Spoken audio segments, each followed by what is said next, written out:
Today, 2638 Yankee goes to Frankfort, Indiana, and shortly after takeoff, we'll learn why having ADSB on board is so important. Let's go.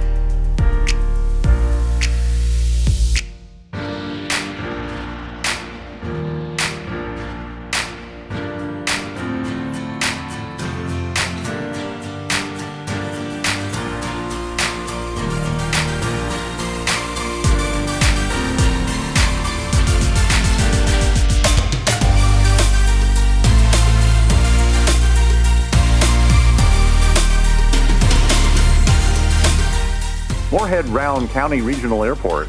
Automated weather observation 1957 Zulu. Wind calm. Visibility more than 10. Sky condition clear below 2000. Temperature 4 Celsius. Dew point -1 Celsius. Altimeter 3033 inches of mercury. 3033 check. Welcome everybody back to the TheFirePilot. Today, a little crazy. So, if you remember a couple of videos ago, we brought the plane, the Twin Cessna 2638 Yankee. We brought her over from Central Kentucky Regional, which is where we're normally at, and we brought it over to Sierra Yankee Mike. Had to go down for annual inspection. Well, the mechanic, due to weather and a lot of scheduling conflicts, simply has not been able to get it up to Frankfort, Indiana, which is where we're headed to today. So we're having to do a little shuffling here before it goes out of annual. Then we'll have to get a ferry permit got to get it up to Frankfort so that annual can get started and hopefully get done as soon as possible. And so we're doing that today. Here's the catch. Today we do not have ADSB, and this is outside of, it's past January 1st. So the time has came and went for compliance. Some people thought there'd be an extension, some people didn't. We didn't know. Anyway, we didn't have the plane long enough to schedule an ADSB installation. So that's what's happening during this annual as well. We're also getting vortex generators from Airspace installed as well, which will increase the performance of the plane greatly. We'll add 180 pounds to its useful load, which will push it up to somewhere around 1,900 pounds useful load, which will mean with full fuel we'll still be able to carry 1,100 pounds of luggage and passengers, and that's quite a bit. So we got a lot of things happening. We just got to get it up there. So that's where we're at. That's what we're doing. We're going to do a run up here at Moorhead, and we're going to get on our way. Our buddy Tyler, in which you guys seen in a video or two ago, he's already on his way, and he's going to bring us back. So, in case you guys are wondering, a couple of you commented on that, the harness that was hanging behind us last video. All right, you guilted me into it. I'm wearing a shoulder harness now, and of course, it's the safe thing to do. Let's do a run up and get out of here. So what we're doing here, and I'll try to get a video, we're doing our RPM. So our RPM is about 1,700 both sides right now. Maybe the left could come down just a hair. Making sure that we ain't going to start taking off the runway. Then I start to turn my magnetos off. Left sides on both engines. And you see that you have a drop in your RPM. So I'm going to turn it back up. There you go. Now we're doing the right side. It's dual magneto system. There you go. And the right's back up. And then we continue with the rest of our checklist. So our mags are good. We're going to feather the props, come all the way down here.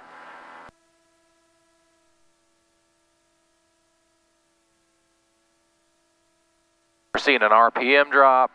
We're seeing a manifold pressure changes.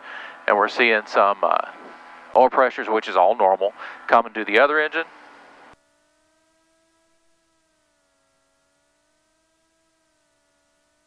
And all looks good. Moorhead traffic. Twin Cessna 2638 Yankees departing runway 02 to the north. Moorhead. All right, the prettiest picture I've ever seen. here's what we're going to do. We're going to climb to we're going to rotate at about 85 or 90. We're going to climb for 106. Anything less than 106, we're going to try to land her on the runway. Anything more than 106, climb out straight ahead best we can, single engine. Everything's full forward, and we're going to get off the ground. Pumps on.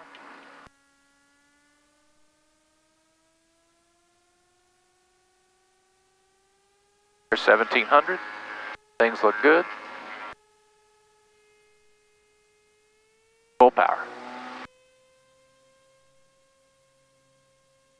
I'm maintaining hands on the throttles so that if something happens, I can kill it real quick. There's 90 and rotating.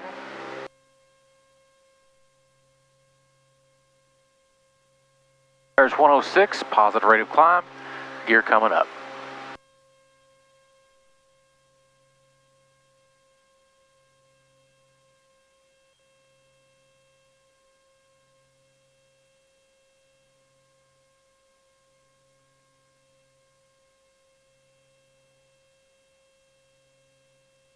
Alright, speed's now 130, 130 knots on climb out, real good, climbing at about 1,200 feet per minute.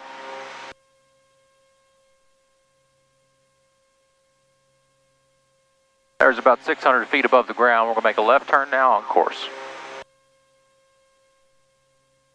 We've got a plane off to our right thanks to ForeFlight, and we're going to descend, make sure we don't intercept. Do a 360 here.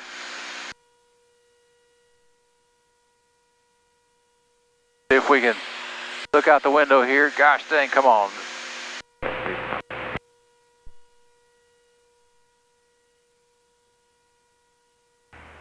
We're basically just doing a 360 to avoid that traffic. It was the best thing to do at the time. He was climbing, or this plane was climbing, and with a direct intercept, and it just popped up on ADSB. So I'm looking for him. Should be about 11 or 12 o'clock. We just made a 360 here in order to try to avoid, give a little bit of separation, and in order to get back on course. It says it's supposed to be 300 feet beneath us. That's not really what I like to have as soon as we climb out here. So we're just going to turn back on course. And not what I like on a longer cross country like this, but hey, that's part of it. I like to look out the window a little more than that, but you know, it happens.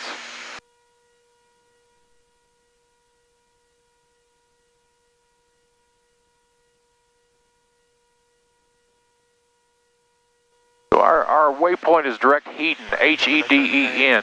So let's talk about some flight planning, what we do, you know, at this point, if you wanted to fly without ADSB.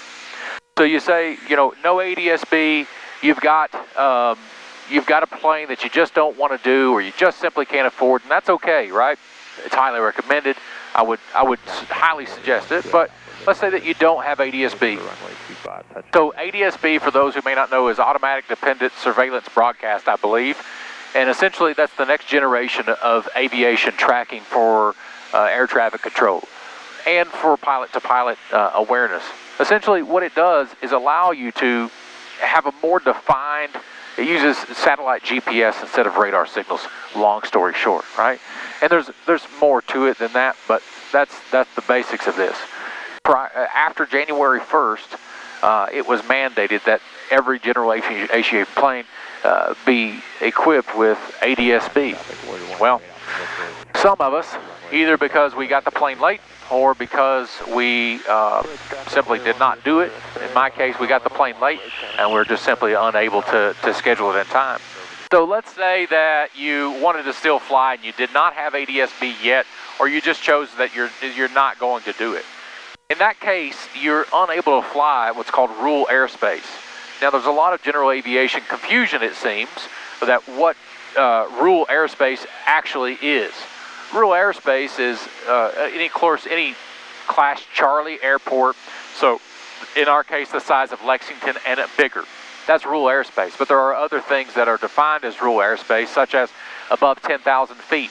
Above 10,000 feet, you still have to have ADSB. The FAA actually has a tool that allows you to apply for a deviation. So with a deviation, you're able to apply no later than 1 hour prior to your arrival in said airspace, and no sooner than 24 hours prior to your arrival.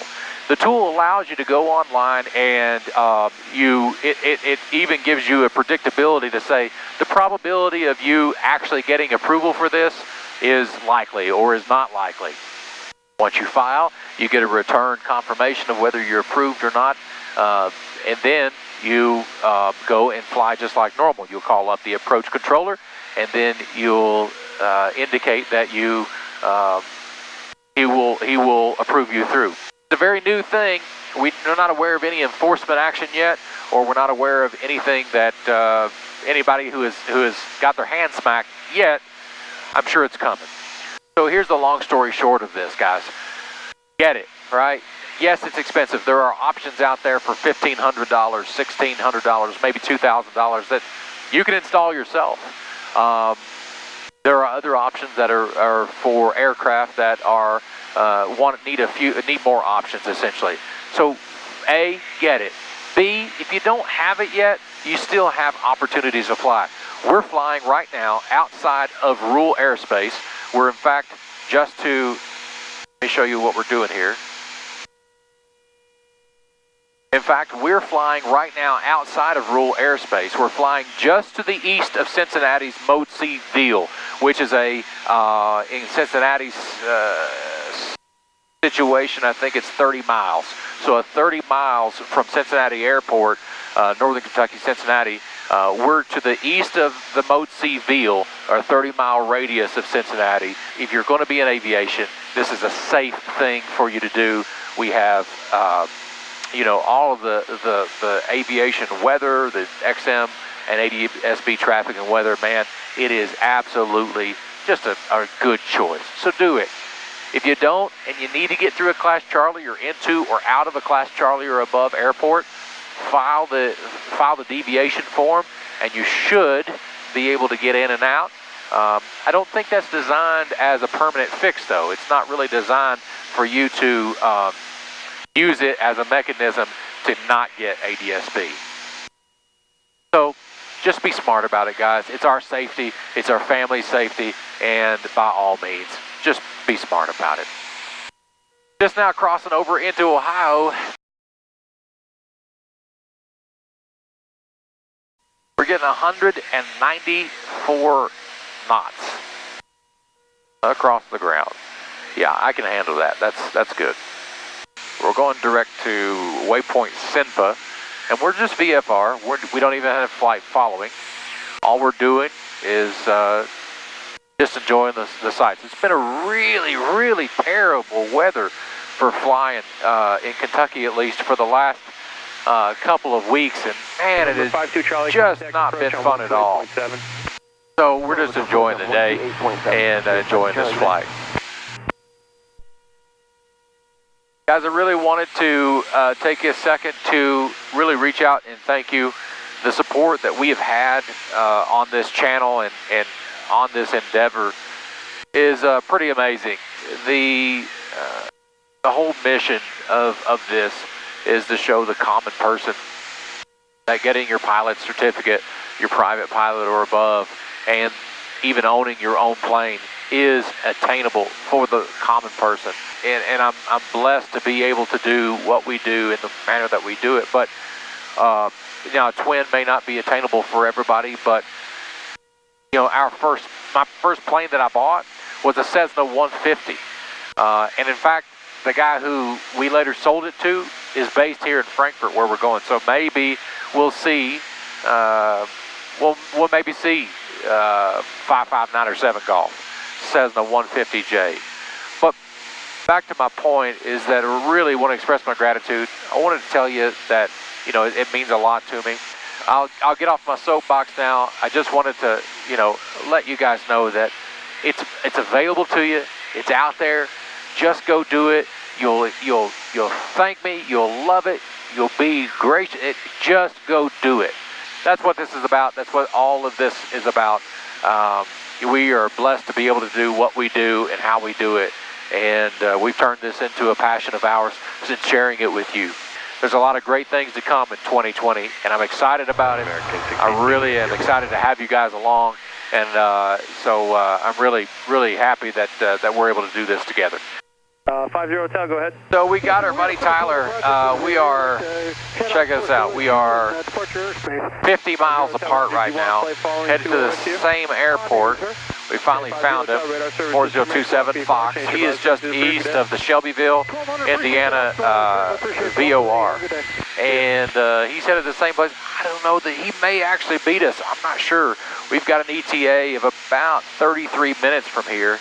And Charger 27 Fox right now has Frankfort information. 27 Fox, copy that. Let me know when you got Frankfort Airport site. Thanks. Roger, thank you. There he goes, man. He's a good dude, man. Coming all the way up here to help me as I...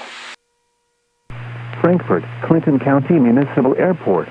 Automated weather observation 2122 Zulu weather wind 160 at 8 visibility 10 clear below 12,000 temperature 2 Celsius dew point -5 altimeter 3023. We're going to have to... There's no way we're going to be able to get down in time. Yankee traffic, 3 Zulu Charlie is turning left base runway 16 Yankee. So once again, I mismanaged my altitude, my initial descent.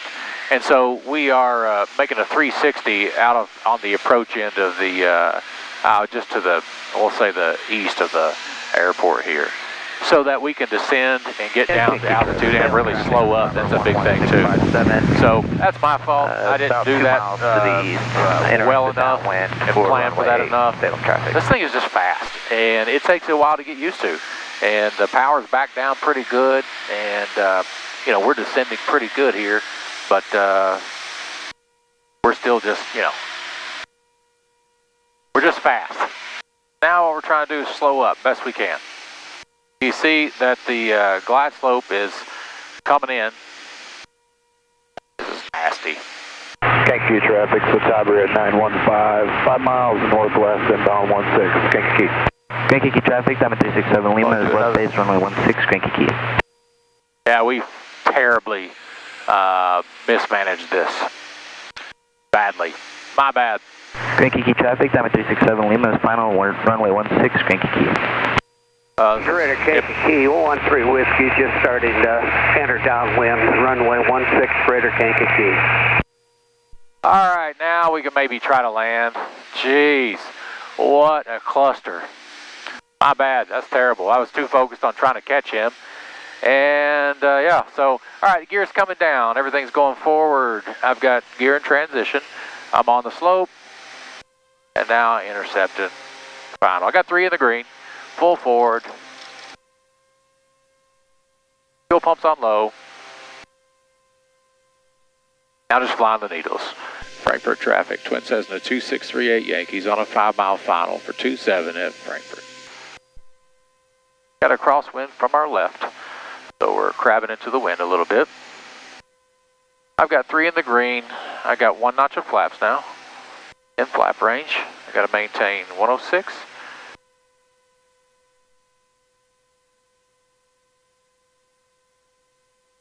We're right on the slope, a little to the right. 3 in the green. Maintaining that 106 speed. Do another notch of flaps here. Pretty much traffic, Tomahawk 2456 Bill. Out to the left. Looking good. We're just crabbing a little bit because of the wind. Maybe a little high. Frankfort traffic, Twin Cessna 2638 Yankee is short final for 27 Frankfort. Full stop. And we'll do full flaps now. Traffic 2 Delta, turning cross at 15 Metro. Full flaps 3 in the green. Boost pumps on. Heats off. 106. Grabbing, lined up pretty good on center line. Maybe a hair high.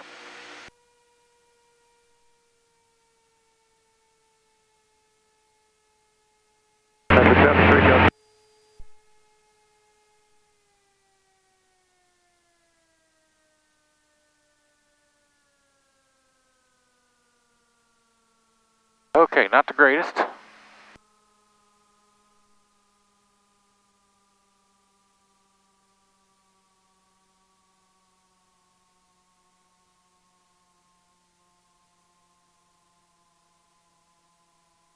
More of a crosswind than I thought. Well, welcome to Frankfort, Indiana, guys. And we're going to do a little checking here and see what's happening. And then hopefully we'll be able to get this thing in annual, and man, we'll be able to get her back. So thanks for riding along with us. We appreciate it. We are sincerely thanks for your support. If you don't mind, please subscribe. Please get us a thumbs up, give us a like, give us all that kind of stuff, because that does mean a lot. Thanks for following the channel. Thanks for everything, guys. We sincerely appreciate it. Welcome to Frankfort, and we will see you on the next one. Have a great one. See you.